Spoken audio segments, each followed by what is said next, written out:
Happy Wednesday, everybody. I'm the N Scale Reviewer, and today we're going to go over a money-saving tip on this Kato P42. So jumping right into it.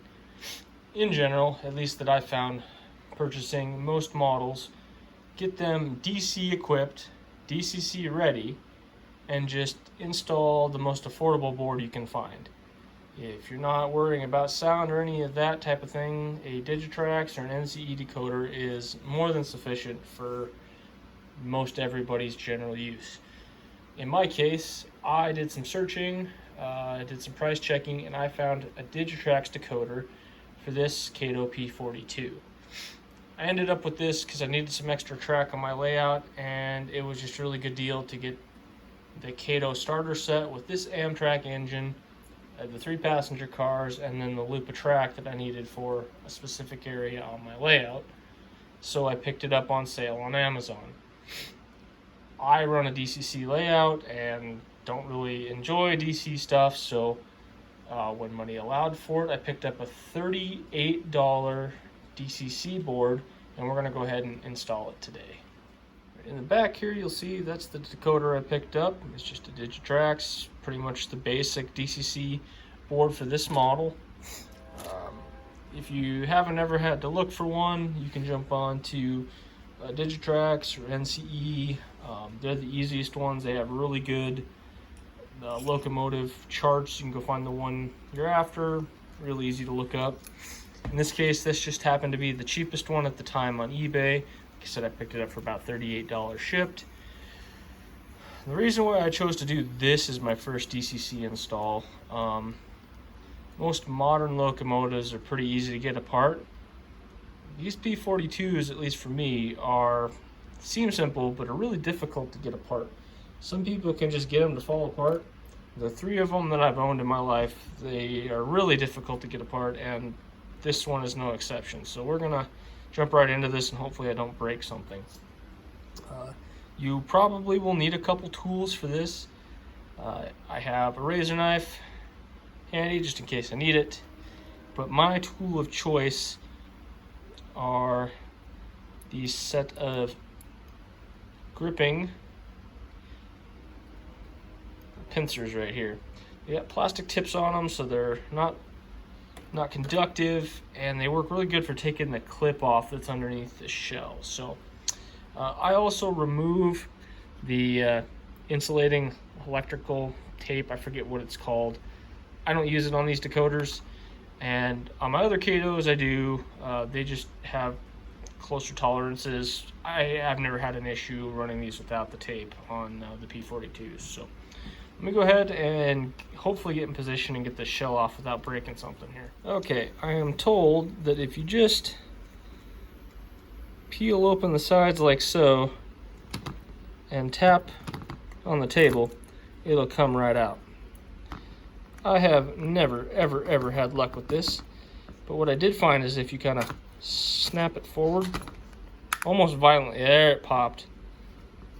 The little violent pop is really what gets it to come, and you do have to pull out pretty hard on the shell. You might feel like you're gonna break it, but it's pretty resilient.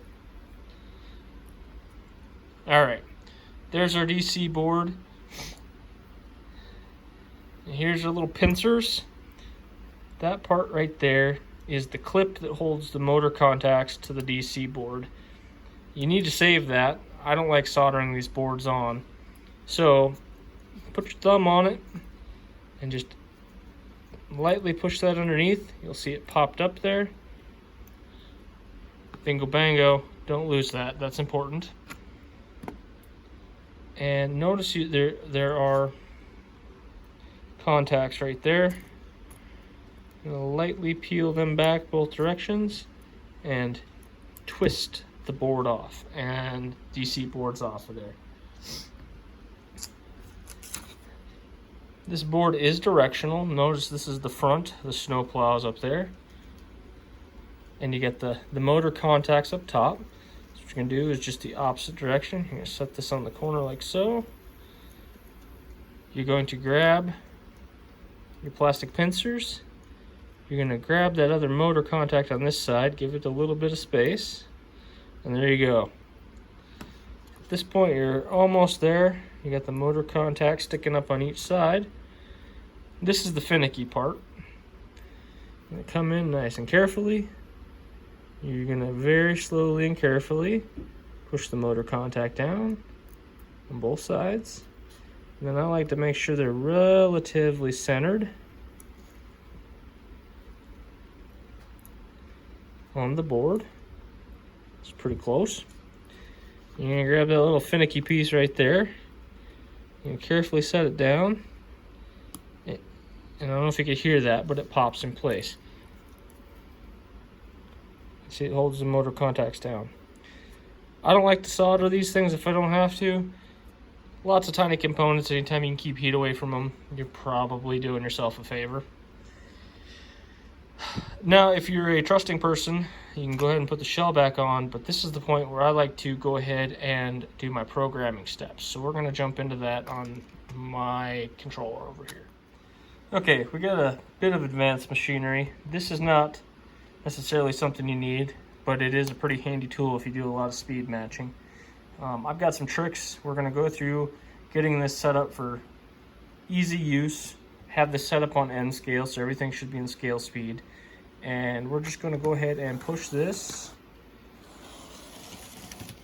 right over to the left here.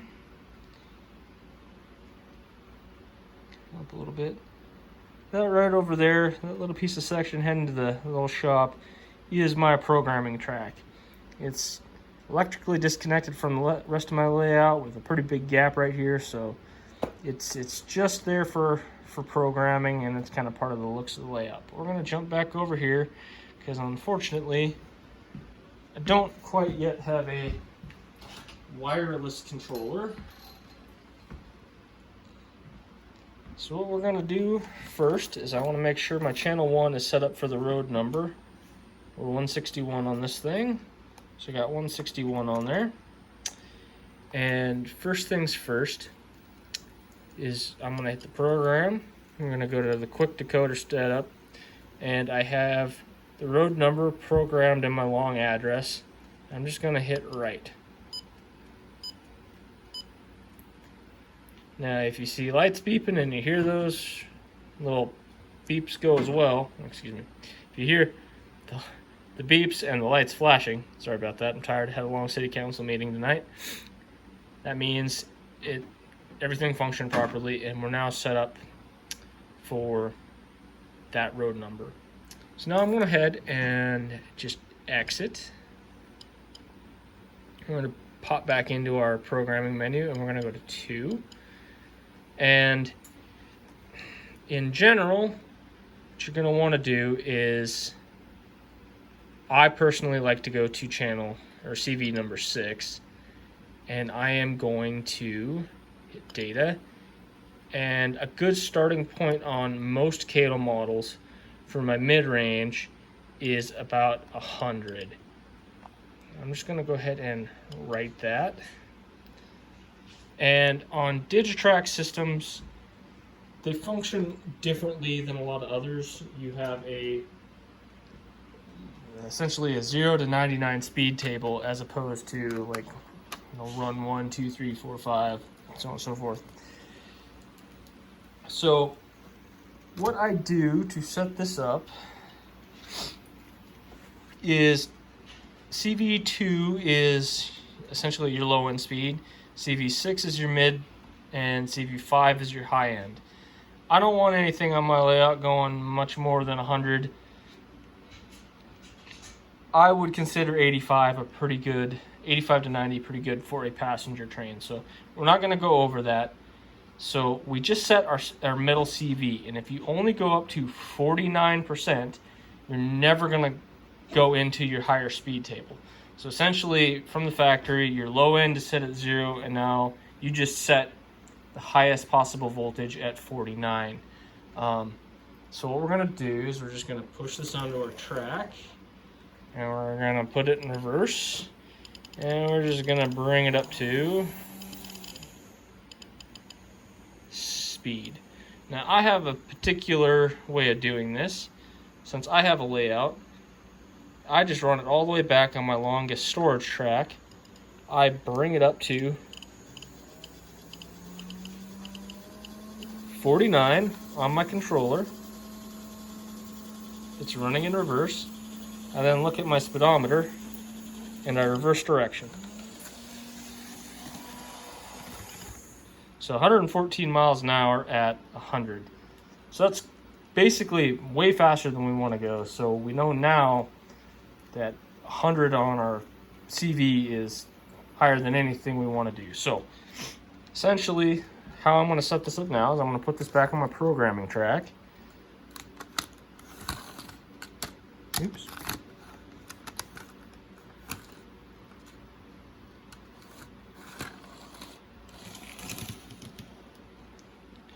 We're going to go to CV2, and just from experience, 2, you want a little bit of a start voltage on Digitrax and NCE decoders. So I'm going to hit data, and I'm just going to hit 10. I'm going to write it, and that turned green, so that means it was good. I now want my mid voltage. I'm going to hit back. I'm going to go 6, and we'll make it 50. Ooh, shoot. Try that again. Go to channel 6. I'm going to hit data, and we'll just make it 50. And we're going to write that. And then we're going to go to our high end voltage, which is 5. Hit data. And 100 was way too fast, so we're going to do 90. We're just going to hit right. And we should be pretty close on all of our speeds now.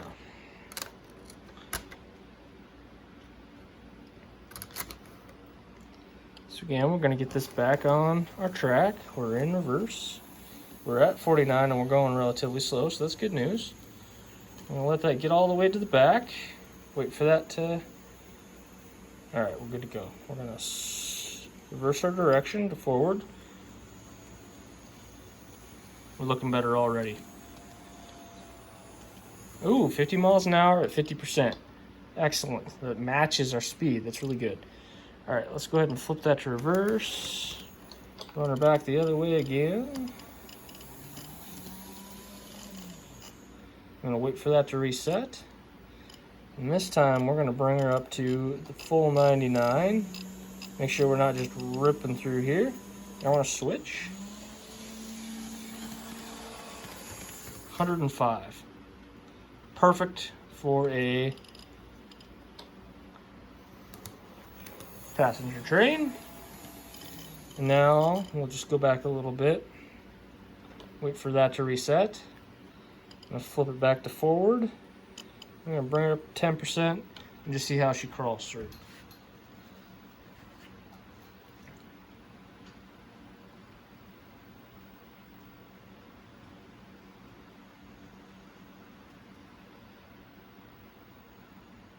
Bingo. Our speed almost exactly matches our percentage on our controller, so that's really good. And that'll make it really easy. Should I purchase another one of these, I'll speed match it with essentially the same CV values and fine tune it later. But percent on the throttle is the speed on the track, so that's really cool. And in about 10 minutes, we did a swap on our DCC controller and essentially speed matched it with any of my other models, because all of them are essentially set up this way. So percentage on the controller is speed on the layout, and it was a 10-minute ordeal. So anyway, thanks everybody for tuning in, and I'll see you Sunday for the review. Also, PS, anytime you set up a Digitrax controller, just for the funsies, jump onto CV49 and program it to 104. When you're back on mainline, press your function key number 4 and you can dim or brighten your lights.